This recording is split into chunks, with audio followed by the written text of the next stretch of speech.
My name is Cornelius and welcome to Transylvania Night Show. It is a place that we can get away. It's a place that we can discuss things and a place where we can share ideas, ideals. We talk with people from all over the world, and if we've got you, we've got just everybody. From beautiful city of Brașov, Romania to the world, Transylvania Night Show. All right, ladies and gents, here we are back at Transylvania Night Show, a place where people from all over the world, they share ideas and ideals. And today, of course, I have, again, a special guest from South Carolina, from the US, Mr. Dacre Stoker. Dacre is the grand-grandnephew of Bram Stoker, who wrote the book Dracula, and he's got an amazing story to tell. Dacre, welcome to my show. How are you today? Well, Cornelius, it's always good to be on your show. You and I have traveled together in Transylvania. It's a great day for me. Besides the fact I'm talking to you, this is May 26th, the 124th anniversary of Bram Stoker's publication of Dracula. They call it around the world World Dracula Day. Like for me, every day is World Dracula Day, especially when I chat with you. But today is the day, like this is when the Dracula book first came out in London. So it's incredible to think of. My great-granduncle wrote a book that birthed today, essentially changed the world, changed the way horror, changed the way, introduced this Count Dracula character, Halloween, travel, products, all over the world, stage, screen, movies. So many people over the century and a quarter have been inspired by Bram Stoker's Count Dracula, which obviously, as we'll get into, the roots of that from his research began in your very country. So very cool to be with you today, Cornelius. Dacre, let's go back to 19th century, because people don't really know anything about vampires. In that century, vampires were a very serious thing. They were doctors, they were believing in vampires. So Bram Stoker was not an adventurer. He did so much research to go into this story. I mean, it was such an important thing back in the 19th century. What can you tell us about that? Well, there's three important things. Is that in sort of the psyche of people in the Victorian era, they were interested in the afterlife, spiritualism, seance, the occult. That was something that was kind of rising up. And Cornelius, still to this day, we have a lot of interest in paranormal research, paranormal exploration. People come, I know, they've come to Castle and probably others in your country, trying to conjure up the spirits and listen to the dead. Right. That's not that unusual, though, because way back in some of the research that Bram Stoker did, he found these treatises, as I have dug up on the internet, from the 14, 15, 1600s, mysterious deaths due to, all kinds of reasons. And some of them were contagious diseases, a lot like the pandemic now. People didn't know why people were dying. And religion couldn't always answer the question. And so superstition was the next best source of information. People want answers. They wanted answers back in the day, why people are dying.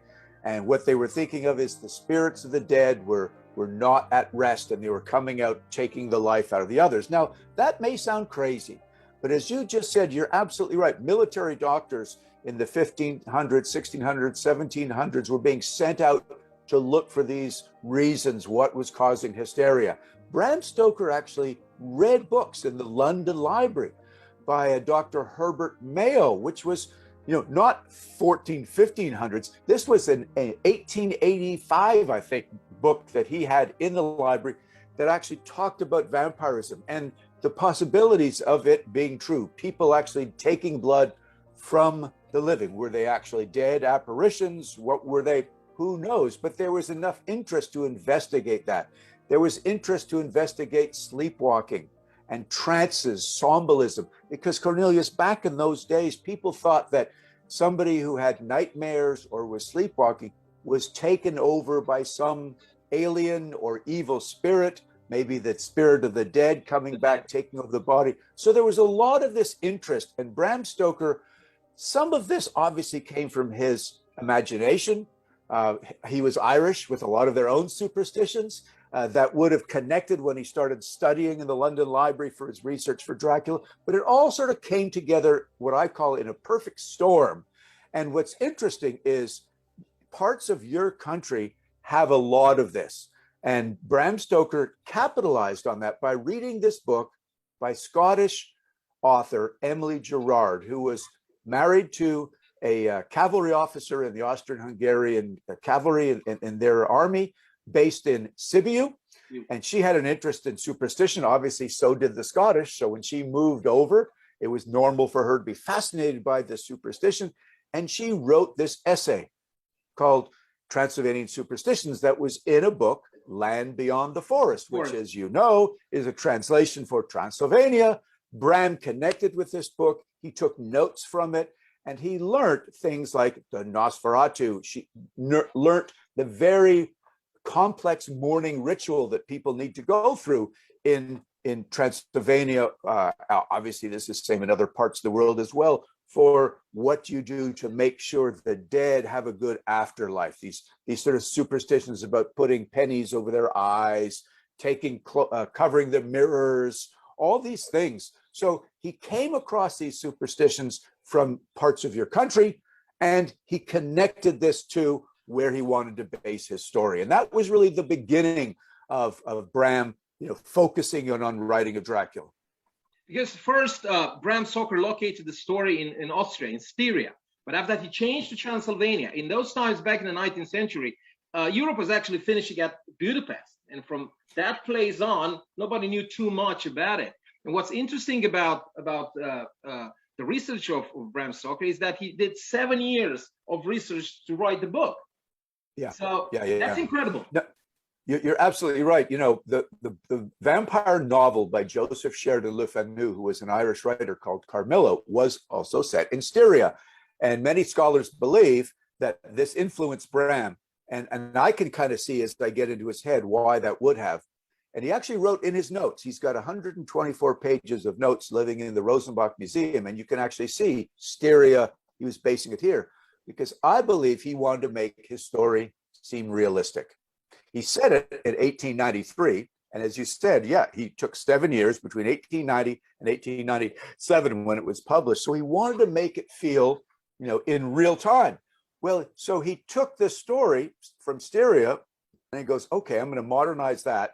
But when he started studying in both the Whitby Library and found this book by William Wilkinson and a book in the London Library by James Samuelson that focused on Vlad Dracula III as being a devil-like creature, a devil warrior, that connected with 𝗦𝗵cie𝗄𝗆 and the Transylvanian superstitions, and the fact that 5 other books had adventurers like Charles Bonner, Andrew Cross, Elizabeth Machiavelli, Major Johnson, that were all set in Eastern Europe. Because, again, as you said, the consciousness of the sort of the Western world, of the center of the universe, London, that kind of stopped at Budapest. Yeah. And yes, there was a lot of civilization, but unbeknownst to those people. So these adventurers like Cross and Bonner and others traveled to this part of the country, this part of Europe, and they wrote accounts of it.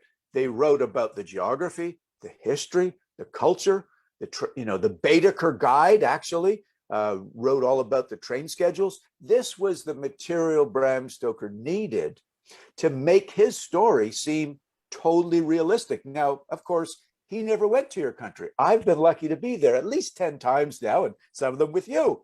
So he needed these books, these travel guides, to give him a feeling, to paint a picture so he could describe his story to a T, which he did. And to this day, what I get a kick out of, Cornelius, is people kind of look at the story and they sometimes make comments, in papers and on Facebook and at conferences. Oh, Bram Stoker got this wrong. This place wasn't really here. Bran Castle is in Brasov. It's not up near the Borgo Pass. Okay, guys, this is only a work of fiction. He just made it sound so realistic. He's tricked you in believing it's real, you see? You take it too seriously. He merged all sorts of different things together to give it a realistic feeling. Well, Dacre, since I was a kid, I was fascinated about Dracula. My dad was a history teacher. I was always into this. And after I met you, I learned so much. And what you share with us now, it's just incredible. People will understand now how Bram Stoker came to write this story. But tell me, why this story is fascinating even nowadays? Do you think it's about human nature? Do you think people are now obsessed about immortality, the same like back 150 years back? And it's something about the way you want to understand life and the hopes? Why do you think it's still a strong story? No, I think you've hit the nail on the head. You know, basic human nature, and I don't know if it goes back 150 or 1,050 years. People are fascinated. You know, there's the living part of life, and then there's an afterlife. Religion to help control society and give people hope and give people an idea that, hey, lead a good life, you'll have a good, comfortable afterlife, because we really don't know what goes on. Scientists understand how the body decomposes, but paranormal research, we're skeptical about what happens to the spirit. And as I said, when Bram wrote this story, there was great interest in seance. Arthur Conan Doyle was a good friend of Bram Stoker's, the Sherlock Holmes writer. He was very interested in spiritualism, as was Bram and others. So I think, you know, that concept of what goes on after life, the idea of immortality. Now, of course, if you look at it from the standpoint of a vampire, that, you know, Bram Stoker didn't invent that, but he just capitalized on it and gave it a name that shook the world. That idea of a creature coming out of the grave, taking life from the others, you know, in some cases, it's not that romantic, but it has been romanticized through, you know, lots of writers like Anne Rice, Stephanie Meyer in Twilight and all that. Stephen King hasn't really romanticized the vampire. He's played with it a little bit. And certainly Bram Stoker didn't himself. It's all kinds of other writers, True Blood, Vampire Diaries. And Hollywood has, they've done all kinds of, I mean, incredible things. And I think it's because they've changed it. It keeps it fresh and alive. I mean, I like the 92 Coppola movie written by Jim Hart, who's a friend of mine. But they changed Bram's story, and they actually did something cool. Was they actually took the stories, the mythology of Vlad the Impaler, and connected it closer to, you know, him being a vampire, and romanticized the idea of love is forever. So it keeps evolving, this sort of the superstition, the myth, along with the latest product from Hollywood, the latest product on streaming, to make it look like, maybe this is somewhat appealing. And I think that's the fascination, is it looks cool. It opens up our mind to just something like, okay, you're dead, it's over. So who knows? That's what I think anyway about the ongoing fascination. We know it's there for sure. That's cool. That's cool, Dacre. So let's now talk a little bit about our film. It started with Hans de Roos, started with the Rosenbach Museum in the States, and you came all the way to Romania. We went up the Kalimani Mountains. How was the adventure? Well, let me tell you, first of all, when de Roos contacted me and said, look, these notes have been sitting here since like the early 70s. Nobody has really figured out what these lines of longitude and latitude mean. The River Sereth at Fundu runs into here. And he was a guy who was a really good researcher. And so he looked at this, but then he said, I have to invert the lines of longitude and latitude. Maybe Bram was hiding it. And so then he pinpointed this area in the northeastern part of your country, the 𝗗𝗏 National Park. And it just happens to be on the side of a mountain, which is an extinct volcano. That piqued my interest. So I needed to come over. My son and I came on one of my regular tours, and we arranged with a guide, Dan Alexandru, and we had some friends of Radu Apre. We all went together. And let me just tell you, it wasn't easy because of our travel schedule, we had one day, and it wasn't a great weather day. It was misty, rainy, low clouds. We went up anyway. Took us about 2.5 to 3 hours to hike up. Very steep mountain, no ropes included, but just hiking up. But it was wet and cold. We got to the top, raised our hands, like Rocky, lifted up the Stoker, the family flag, and took some pictures. And we realized the way down was very dangerous because it was steep and there was lots of old trees that would cut off sharp. So we ended up walking all the way around the top of the volcano, and we ended up having to seek refuge because it was getting dark and stormy in a mountain weather station where, long story short, 𝗏𝗏 came up there to deliver some supplies to the weatherman, and he ended up bringing us back down. And that made what turned out to be a lifelong friendship. But one of the funniest things, Cornelius, is that he said to our guide, because he doesn't speak great English, and the guide was translating, he said, "You guys came up all the way that way?" He said, "You're crazy. you should have come through my bed and breakfast. 𝗧𝗿𝗃𝗀𝗆 is over here. He showed us, that's it. He shows us on a map. And it's like, oh, we could have walked a very easy way, a nice slowly incline. So we went back to his place the next day. He showed us his wonderful place. And then he had a vested interest in to introduce us to 𝗬𝗏𝗵𝗿, who is the head of the administrator of the national park. We went and met him, and we signed an agreement that I would come back someday soon with a plaque to commemorate this. They would put it up on the side of the mountain, and they would create a Dracula trail. Because as you and I know, one of the things we're trying to do, Cornelius, is encourage responsible vampire tourism. And that is, let's expand the tourist trail. Let's show the difference between people coming over and to look for Vlad Dracula III, Vlad the Impaler, 𝗏𝗏 Tepes, and let's also look for Count Dracula, the fictional count that's highlighted in Bram Stoker's book, and all the towns and villages that are connected. So essentially what you and I are doing is doubling the tourist opportunities. And this is now another one, taking people to see the mountaintop where Bram's fictional castle Dracula is. And as you know, you helped arrange this film crew from Moldavia. Stas and his people came and they filmed this. And over a year, we've kind of put together a documentary film, which I hope is the beginning of a 4 or 5 part episode of unlocking the mysteries all over the world, different places where Bram wrote and researched and set the story.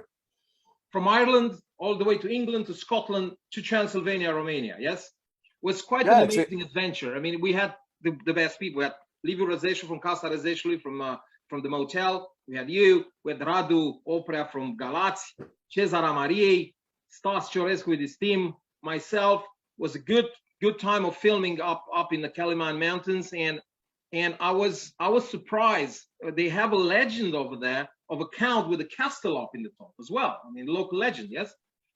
I know that was strange. I mean, it's hard to, when you hear about legends and superstitions, everything begins in some degree of truth.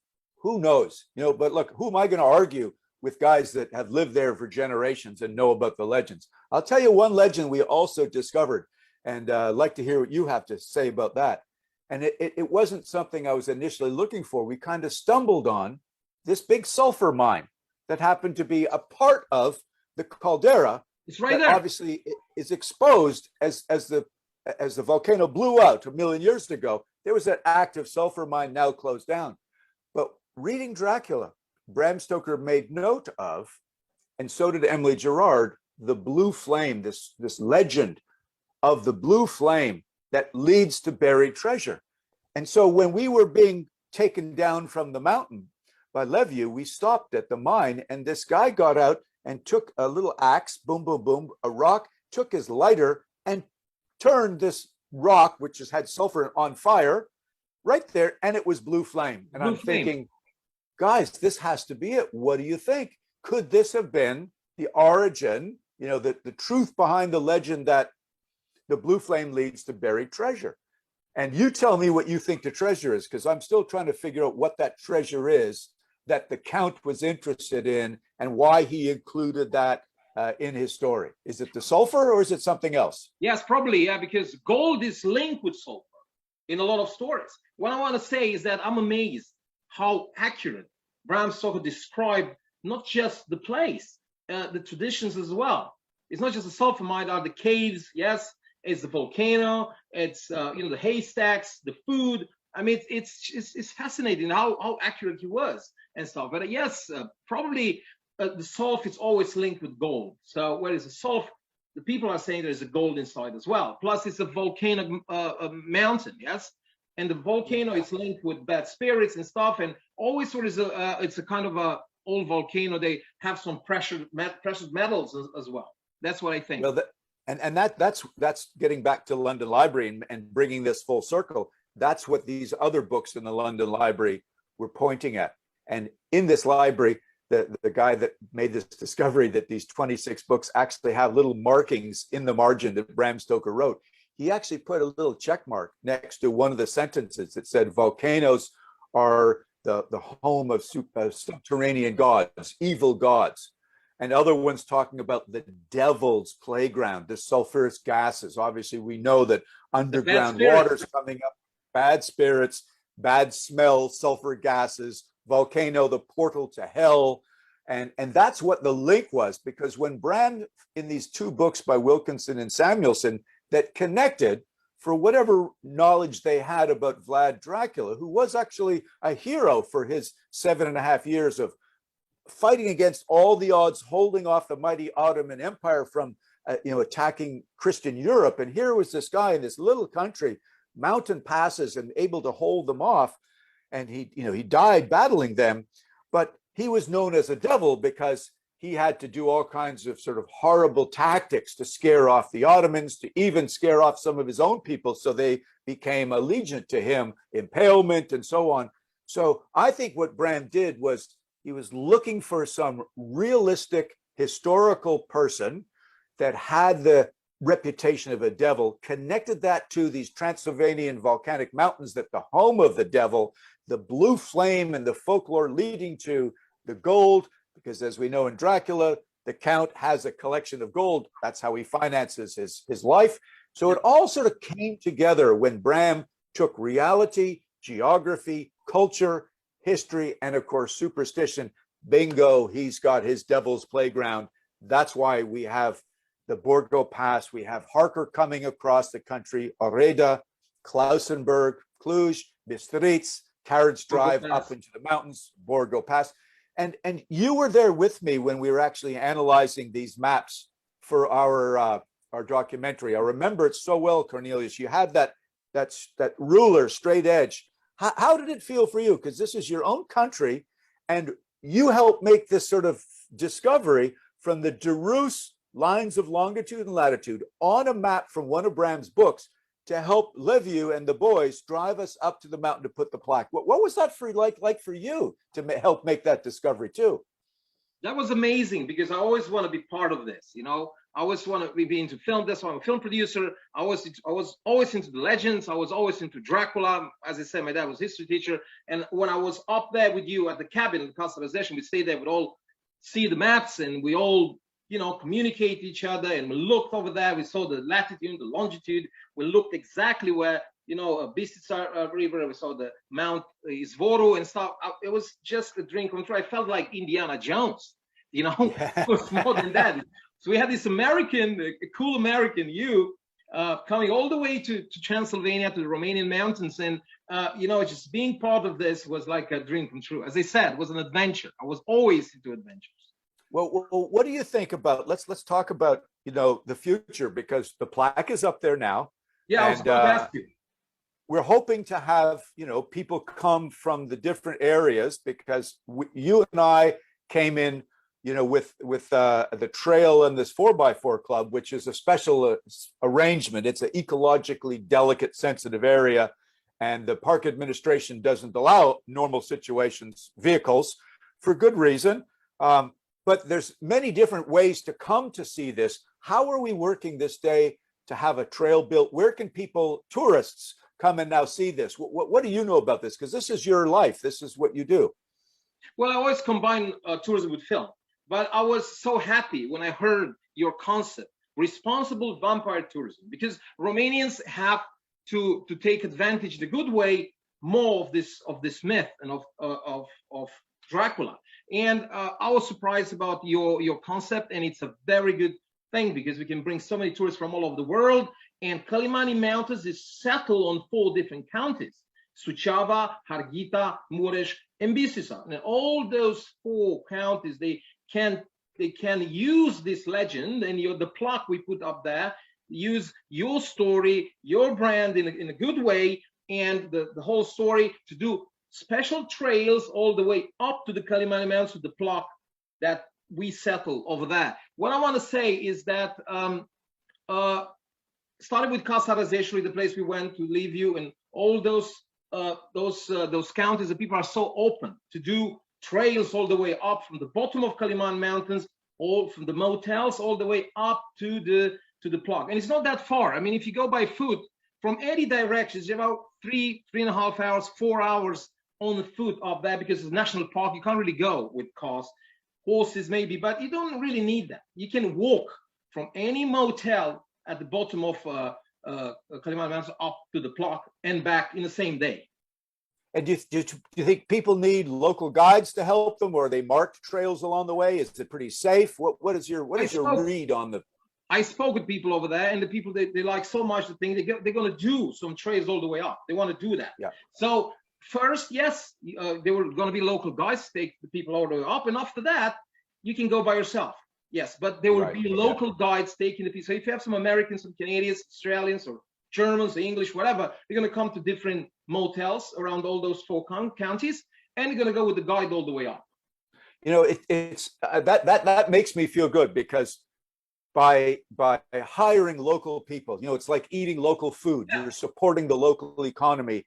There's nothing better than having someone local bring you along, because as you well know, not only is there this plaque, there's beautiful scenes, there's beautiful wildflowers, there's blueberries, there's cool, you know, animals to see. I know we didn't see anything other than really cool hawks and birds, but you know, there's neat things to see and learn about. And so to me, it would be a wonderful byproduct to have local guides employed by folks. Obviously they know safety, you know, they can help bring some food along and go up there, you know, maybe even have a meal like Jonathan Harker did, you know, up at the top. Would be, I think, a very cool occasion. And of course, like things happen to me and my son and Radu, if the weather gets bad, it's nice to have somebody with you that knows the way, seeking shelter, get you back, so you don't have to walk up to the weather station and have 𝗬𝗏 come and save you.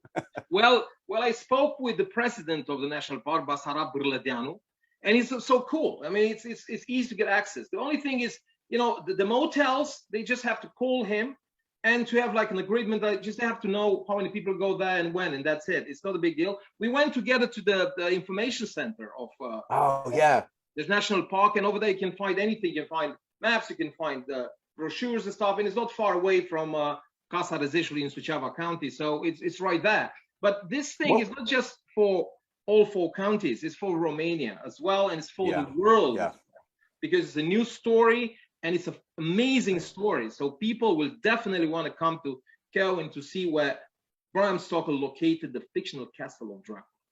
Now, when we were up there, and maybe what we can do is I can supply some photos and you could put them after this interview. You and I had some kind of interesting experience at this place where we put the plaque.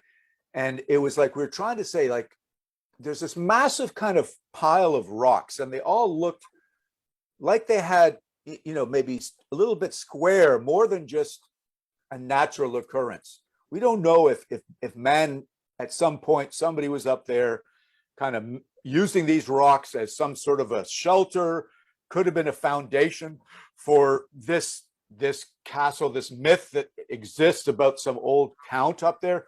But we also could look down deep in these holes, and you and I felt wind when, so there's definitely something very cool connected to, you know, the underworld underneath. Obviously, if there was a volcano, there's probably old volcanic vents. Who knows? But it's just such a cool area. And we'll supply some photos of that interpretive center, because they've got this diorama of the volcano, the sulfur mine, put it all in perspective.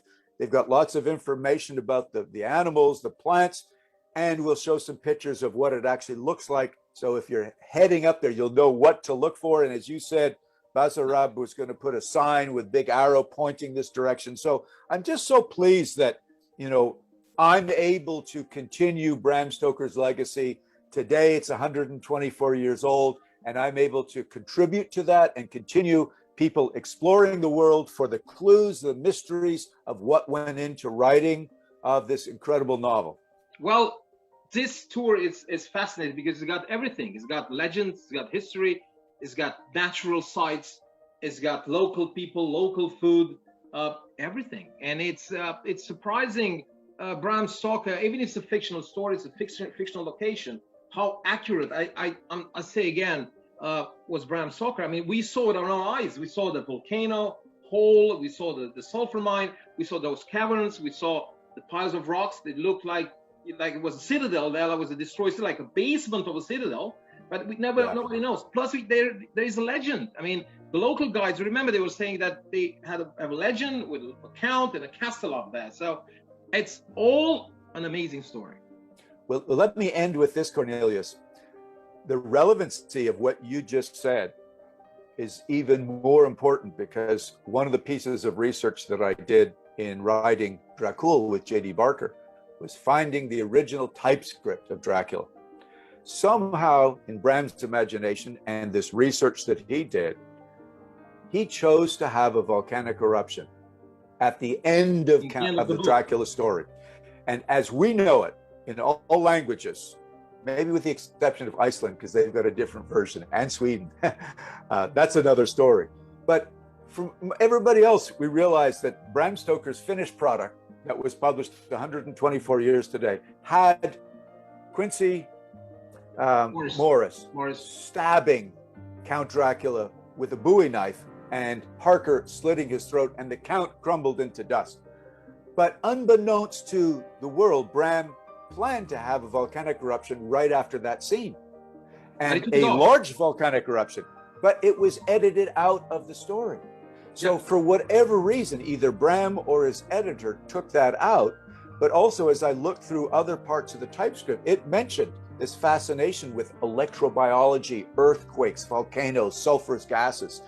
So Bram had a good idea for this that connected to the fact that this was a real volcano. And as I know Bram Stoker, and many of your listeners probably do by now, he was very detail-oriented guy to get everything right. As you said, the food, the clothing, the geography. If he was going to have a volcanic eruption at the end of his story, by golly, he was going to make sure he had this site on an old volcano, just to make it authentic and real. So I hope you guys listening will visit it someday, either with or without me. I work with a company called 𝗗𝗏𝗵𝗁 Transylvania, which is a Swedish Transylvanian company.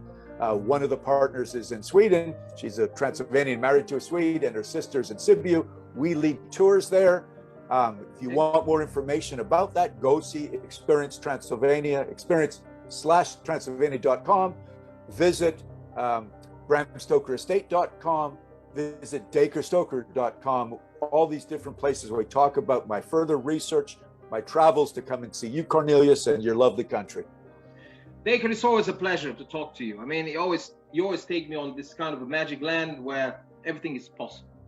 Thank you very much for being present in Transylvania Night Show, and I hope to see you soon in Romania or the US and our film premiere someday. Someday.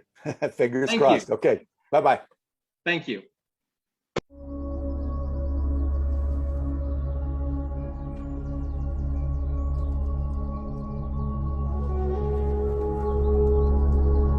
My name is Dacre Stoker. I am the great-grandnephew of Bram Stoker. I'm on a quest to find the location of my uncle's fictional Castle Dracula. Come with me to Transylvania, the land beyond the forest, deep in the Carpathian Mountains, near the 𝗗𝗏𝗵𝗁 Pass in the 𝗗𝗏𝗁𝗁 National Park. My journey brought me here, but not before I made many stops along the way.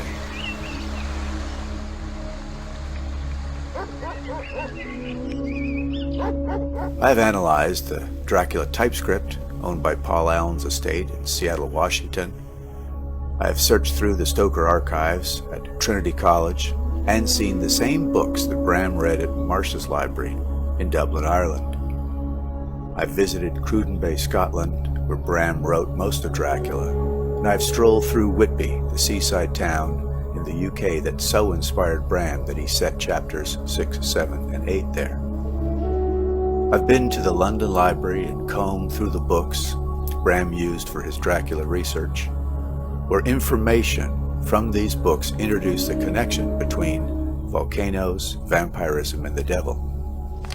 His Dracula research notes from the Rosenbach Museum in Philadelphia actually provided map coordinates that a Dutch scholar deciphered, which helped to direct me here. I've assembled a team of local experts in folklore and superstitions to assist me on what I hope will be my final stop in solving one of Dracula's most enduring mysteries, the location of his fictional castle.